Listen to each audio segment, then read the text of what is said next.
Oi, tudo bem? Tô falando com você mesmo que está aqui me assistindo, enquanto poderia estar jogando na rede social, conversando com alguém, quem sabe pesquisando, não, mas está aqui vendo videoaula. Então, se é uma videoaula que você quer, uma videoaula você vai ter. E o tema de hoje é Revolução Francesa.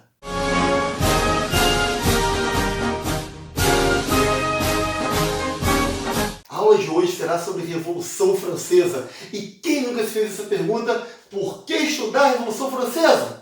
Bem, é que além de ser uma das maiores revoluções que o mundo já viu, as consequências da Revolução Francesa existem até os dias de hoje. Ela foi responsável por inspirar vários processos de independência, ela é responsável por inspirar a política, ela é responsável por inspirar movimentos sociais. Até hoje, os efeitos da Revolução Francesa ainda são sentidos em nossa sociedade. Mas o que foi a Revolução Francesa? E por que a Revolução Francesa? Como ela aconteceu?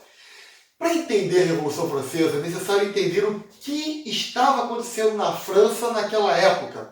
E para entender o que estava acontecendo na França naquela época, é preciso levar em consideração três principais crises pelas quais a França passava. A primeira crise é uma crise social, a segunda crise é uma crise econômica e a terceira crise é uma crise política. Portanto, a França pré-revolucionária, ou seja, a França antes da Revolução, passava por três crises: uma social, uma econômica e uma política. A crise social da França pré-revolucionária baseava-se no fato de que a França possuía três estados. Como assim três estados? É que as classes sociais na França eram tão diferentes entre elas, eram tão discrepantes, elas viviam de uma forma tão desigual, que é como se houvesse uma França para um grupo, uma outra França para um outro grupo e uma outra França para um outro grupo. Mas que grupos são esses e que Franças são essas para quais grupos? Bem, vamos combinar assim.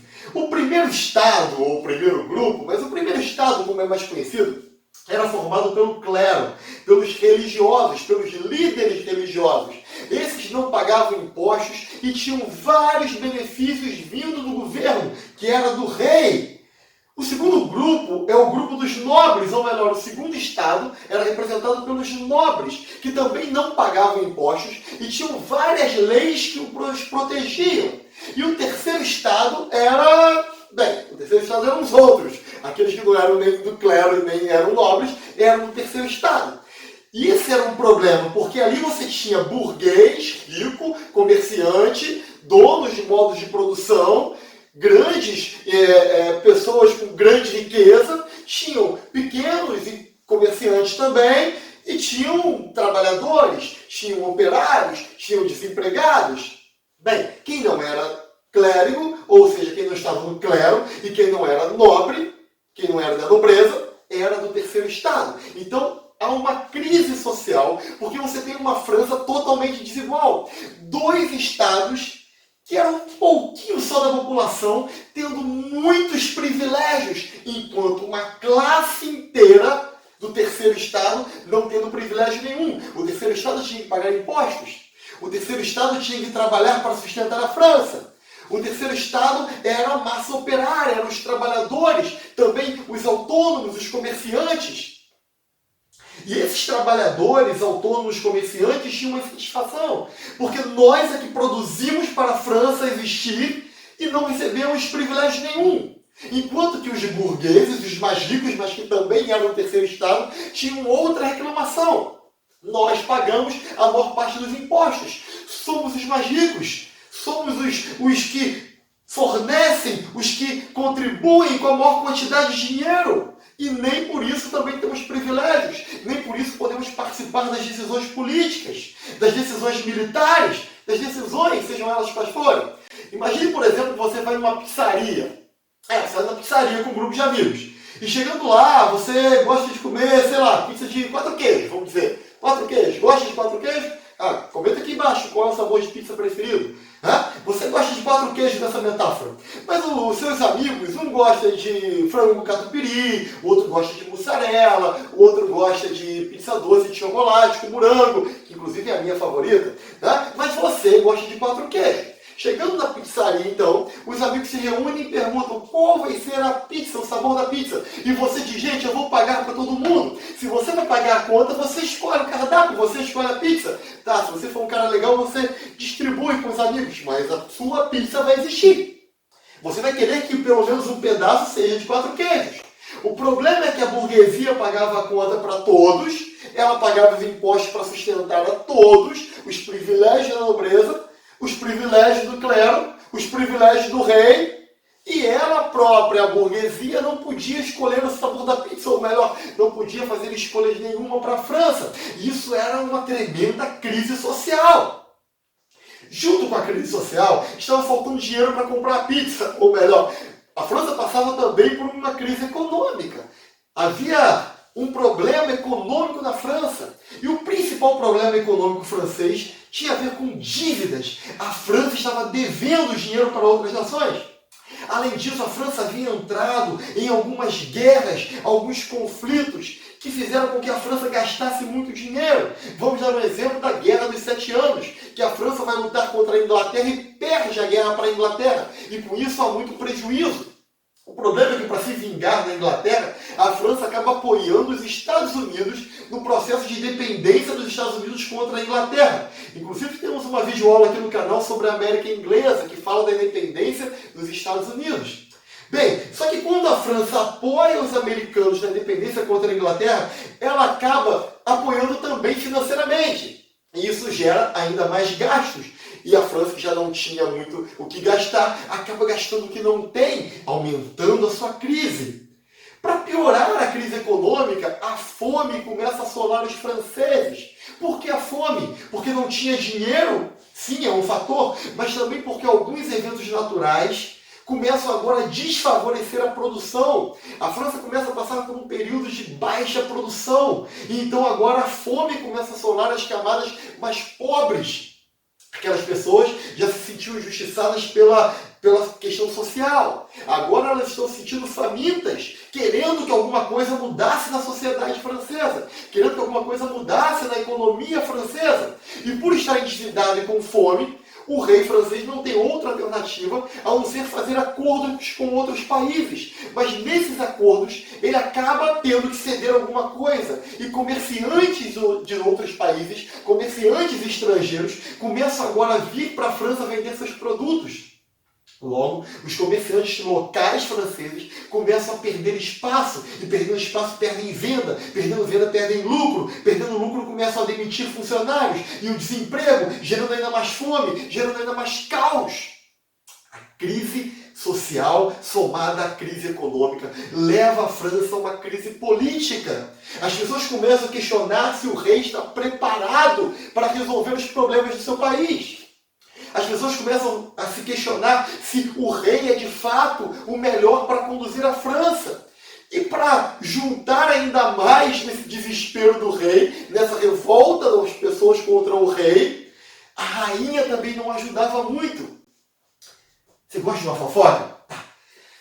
O rei tinha casado com essa rainha, que se chamava Maria Antonieta, por um acordo que eles fizeram entre França e Áustria para resolver velhas rivalidades, vamos dizer assim. O problema é que a Maria Antonieta era uma baita de uma gastadeira, ela gastava todo o dinheiro do rei dela e da França. Note, a situação já estava ruim. E agora a rainha começava a esbanjar com festas, bailes, penteados exuberantes. Reza a lenda, ninguém sabe se é verdade ou não, que um dia chegaram para ela e falaram: rainha, o povo não tem pão para comer. E ela disse: se não tem pão, coma brioches. Mostrando o descaso da família real com a população. Era insustentável essa realidade. Para piorar, lembrem, os franceses ajudaram os americanos na independência contra a Inglaterra. A questão é que a Inglaterra tinha um rei absolutista, igual a França, e os americanos defendiam a liberdade, o iluminismo, a república. Como um rei defende um modelo totalmente contrário àquilo que ele era, não cabia na cabeça das pessoas. Elas não entendiam, e se entendiam, não concordavam. O iluminismo, a ideia de que as pessoas deveriam participar, de que não deve haver um rei soberano sobre todas, de que o rei não é rei pela vontade de Deus, mas as pessoas deveriam escolher os seus representantes, já fazia parte da vida das pessoas. Toda essa crise política leva o rei a ter que tomar uma decisão. E qual é a decisão que o rei toma? A decisão tomada pelo rei é convocar os Estados Gerais. O que são os Estados Gerais? Trata-se de uma reunião entre representantes de várias áreas desses diversos estados que formavam a França. Então, uma grande reunião, os Estados Gerais, que há mais de 100 anos não haviam sido convocados. O rei agora toma a atitude de convocar. Essa reunião não tinha poder de decisão, tinha poder de consulta. A ideia era orientar o rei sobre o que fazer. O problema é que sempre haviam um representante do terceiro estado contra 2 representantes do primeiro e do segundo estado. Como assim? Tente imaginar um problema. Se as decisões dos Estados Gerais fossem por pessoa, o terceiro estado tinha muito mais pessoas. Vimos que o primeiro e o segundo estado eram minoria. Mas, sendo as decisões por estado, o primeiro e o segundo estados, que eram os privilegiados, se uniam sempre contra o terceiro estado, ganhando sempre por 2-1. Todas as decisões, havia uma união, uma aliança entre o primeiro e o segundo estado que se uniam e decidiam contra o terceiro estado, que só tinha um voto, porque era apenas um estado. Ou melhor, só tinha uma opinião, uma posição. Logo, os representantes do terceiro estado se revoltaram, disseram: não vamos participar mais dos Estados Gerais, vamos fazer uma outra reunião. Vamos fazer uma reunião chamada Assembleia Constituinte, ou Assembleia Nacional Constituinte. A ideia é ir para uma outra sala e começar a escrever uma Constituição, uma carta de leis, um conjunto de leis que deverá reger a França. E nós só iremos sair dali com a Constituição pronta. A Constituição que eles queriam montar tinha um nome, e o nome era Os Direitos do Homem e do Cidadão. Ou seja, eles não estão falando do direito dos franceses, eles não estão falando do direito deles, eles estão falando dos direitos humanos para todos. Por isso a Revolução Francesa vai influenciar vários outros povos, se não todos os outros povos, a partir de então. Esses homens, representantes do terceiro estado, se juntam para fazer uma Constituição na qual eles iriam propor quais seriam os direitos de todos os homens e de todos os cidadãos. Quando o rei ficou sabendo dessa reunião, ele não gostou nem um pouco, porque ele entendeu essa reunião como um ato de traição. Enquanto ele estava organizando uma reunião nos Estados Gerais, o terceiro estado sai e começa a fazer uma outra reunião para limitar o poder dele, porque o rei absolutista, também temos uma videoaula só sobre o absolutismo em nosso canal, um rei absolutista é um rei que acha que tem todos os poderes e ele não pode ser controlado por uma lei. Ao fazerem uma Constituição, aqueles homens estavam limitando o poder do rei, porque agora quem mandaria na França não seria um rei, mas a lei. Então o rei pensa: é um ato de traição, vamos prender todos eles. Amigos, imagine agora a população, sim, o povo, sabendo que existem pessoas do terceiro estado como eles, preparando uma lei, uma Constituição com os direitos do ser humano, com os direitos do homem, do cidadão. A chance daquelas pessoas de uma vida melhor, quem sabe de passar a crise, quem sabe de uma sociedade mais igualitária, eles pensavam assim. E agora o rei manda prender esses representantes e o povo não quer deixar que isso aconteça, por isso o povo se revolta. E não se revolta apenas com palavras, manifestações, mas de forma violenta. Aquelas pessoas começam a quebrar edifícios públicos, monumentos públicos. Elas vão às ruas, começam a agredir os nobres e os clérigos. Tiram nobres de seus palácios, tiram nobres de suas propriedades, incendeiam plantações inteiras dos nobres. A violência toma conta da França. E o símbolo maior da Revolução Francesa é quando as pessoas agora entendem que elas precisam de armas e de pólvora. E o local onde elas poderiam encontrar tudo isso era a Bastilha. O que era a Bastilha? A Bastilha era uma prisão, mas não era uma prisão qualquer. Haviam poucos presos na Bastilha naquele momento, mas os presos na Bastilha eram presos políticos, eram pessoas que tinham sido presas porque eram contra o rei. Dominar a Bastilha, tomar a Bastilha, libertar aqueles presos, era um símbolo de que eles não aceitariam mais a opressão do rei absolutista. Era um símbolo que eles não aceitariam mais a França do jeito que ela era. Por isso eles marcham até a Bastilha para dominar a Bastilha e depois de um confronto, eles conseguem então abrir as grades das prisões, tomam a Bastilha, dominam a Bastilha. E essa conquista é o símbolo da Revolução Francesa. Após dominarem a Bastilha, eles vão lá então, protegem aqueles representantes do Terceiro Estado, que agora estão lá fazendo a Carta Constitucional, a Constituição, os direitos humanos, os direitos do homem e do cidadão.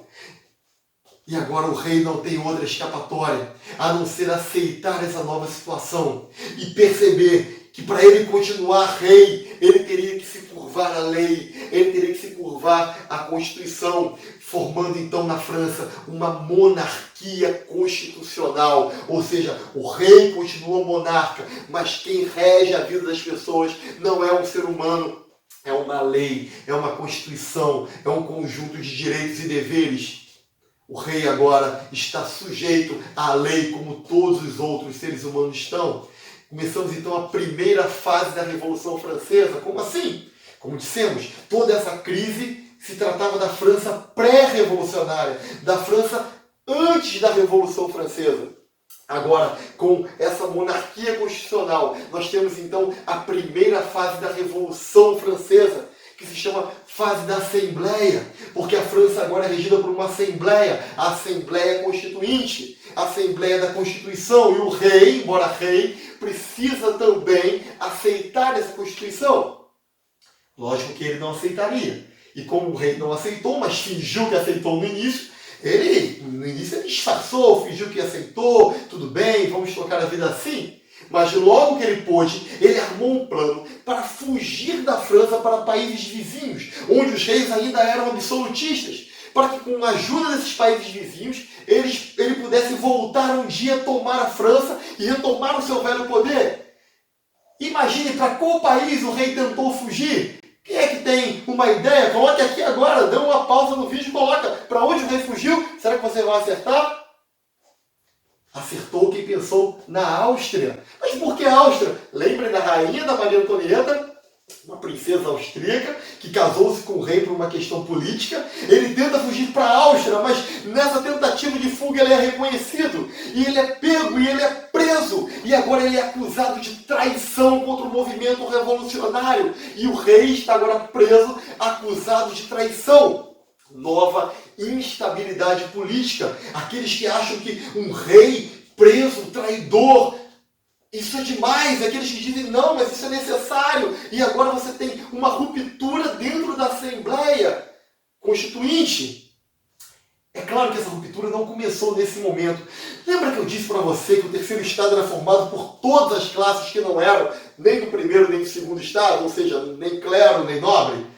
Pois como o Terceiro Estado era tão diversificado, haviam pessoas ricas, burgueses, detentores de bastante dinheiro, de produção, de comércio, e havia aqueles trabalhadores, aqueles mais pobres, aqueles operários. Né? Dessa forma, quando o Terceiro Estado tomou o poder da França, é lógico que haveria agora uma divisão de pensamento. Como gerir a França? Do jeito da burguesia ou do jeito dos trabalhadores? Do jeito dos mais ricos ou do jeito dos mais pobres? Essa divisão deu origem a dois grupos, os girondinos e os jacobinos. Calma, não se assusta com o nome pode parecer estranho, mas você vai entender rapidinho. Os girondinos eram aqueles que defendiam a produção, o dinheiro, a burguesia. Já os jacobinos, eles defendiam reformas sociais, eles defendiam reformas para a população em geral. Entenda, se você tem pouco dinheiro e tem que gerir um país, o que você deve investir? Os girondinos diziam, vamos investir em mais produção para enriquecer o país e assim poder pensar em todos. E os jacobinos diziam, não, vamos investir em questões sociais, porque o povo já sofreu demais. Depois a gente enriquece o país. Você concorda com qual? Com o girondino ou com o jacobino? Ou quem sabe com os dois? Ou quem sabe com nenhum dos dois? Comenta aqui embaixo também. Bom, essa divisão entre girondinos e jacobinos leva essa Assembleia a se dissolver, e outras divisões também levam a Assembleia a se dissolver, e chegamos então na segunda fase da Revolução Francesa. Lembre, a primeira fase foi a fase da Assembleia. A segunda fase da Revolução Francesa é a fase da Convenção, onde então eles se reuniam numa convenção em que estavam presentes girondinos e jacobinos para decidir as questões sobre a França. Interessante que na fase da Assembleia os girondinos estavam um pouco mais à frente. Agora na fase das convenções ou da convenção, os jacobinos é que estavam mais à frente. Outro detalhe interessante é como eles se sentavam nas reuniões. Não, isso é importante? Isso é importante. Porque os girondinos sempre se sentavam à direita e os jacobinos sempre se sentavam à esquerda. Por isso, até hoje, se divide a política entre a direita e a esquerda. Ou seja, entre aqueles que se parecem com os girondinos, que pensam na questão econômica, que pensam na questão do desenvolvimento financeiro e econômico, e aqueles que pensam como os jacobinos, que são de esquerda, aqueles que pensam mais na questão social. E aí, sobre a política atual? Você prefere um discurso de direita, ou quem sabe de esquerda, ou você consegue estar no centro? Qual é a sua posição? Bom, vamos comentando tudo aqui embaixo, né? Por que não? Bom, então eles se sentavam, os girondinos na direita, por isso até hoje quem pensa como girondinos são de direita, jacobinos à esquerda, quem pensa como jacobinos são de esquerda. E nessa convenção eles debatiam os assuntos. E os jacobinos sempre tentando criar leis, criar regras, criar condutas, ações para a França voltadas para o lado social. No entanto, além de pensar no lado social, os jacobinos são marcados também por serem muito duros, rígidos e chegando a ponto de serem cruéis com seus adversários. Lembra que o rei foi preso anteriormente? Pois é, os jacobinos não apenas mantêm o rei preso, como executam o rei e também a sua rainha. E não apenas o rei e sua rainha, mas várias execuções, várias mortes. São levadas pessoas à guilhotina para que elas sejam executadas nessa fase. E toda essa matança, além de problemas políticos e econômicos graves, levam a França a ter que se reformular novamente. Chegamos à terceira e última fase da Revolução Francesa. Lembre, a primeira fase da Assembleia, a segunda fase da Convenção e a terceira, a fase do Diretório. Agora a França, o governo francês, está reunido em um diretório, de novo com a liderança dos girondinos, que estão tentando mais uma vez erguer a parte financeira e econômica da França. Durante todo esse processo, a França travou algumas batalhas. Ora porque ela tentava derrubar monarquias absolutistas vizinhas, ora porque essas monarquias atacavam também a França para derrubar o movimento revolucionário e não deixar que ele chegasse em seu país. O fato é que todas as batalhas levam um militar carismático, benquisto, bem recomendado, um militar amado ou respeitado pela tropa e também pelo povo e também pelos políticos a se destacar. E agora, na fase dos diretórios, um homem vai se destacar como o centro das atenções na França. E esse homem é Napoleão Bonaparte. Mas isso é assunto para uma outra aula.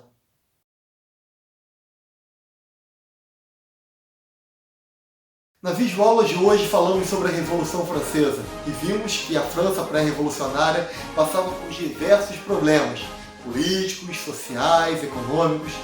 Para resolver os problemas, o rei convocou os Estados Gerais e durante os Estados Gerais houve também a Assembleia Nacional Constituinte. Por imaginar que se tratava de traição, o rei tentou prender os constituintes que foram defendidos pela população, obrigando o rei a aceitar o modelo da monarquia constitucional. A princípio o rei fingiu que aceitou, mas assim que pôde, tentou fugir da França para reunir aliados estrangeiros e tomar de volta o poder absoluto da França. O rei foi preso numa tentativa frustrada de fuga, depois foi executado também. Vimos que a Revolução Francesa pode ser dividida em 3 períodos, em 3 fases. A fase da Assembleia, da Convenção e do Diretório. vimos que durante essas fases haviam dois grupos que rivalizavam, os girondinos e os jacobinos. E ao fim da Revolução Francesa, uma figura de um homem aparece como figura central da política francesa, Napoleão Bonaparte. Espero que você tenha gostado da videoaula de hoje. Até a próxima. Um grande beijo. Tchau.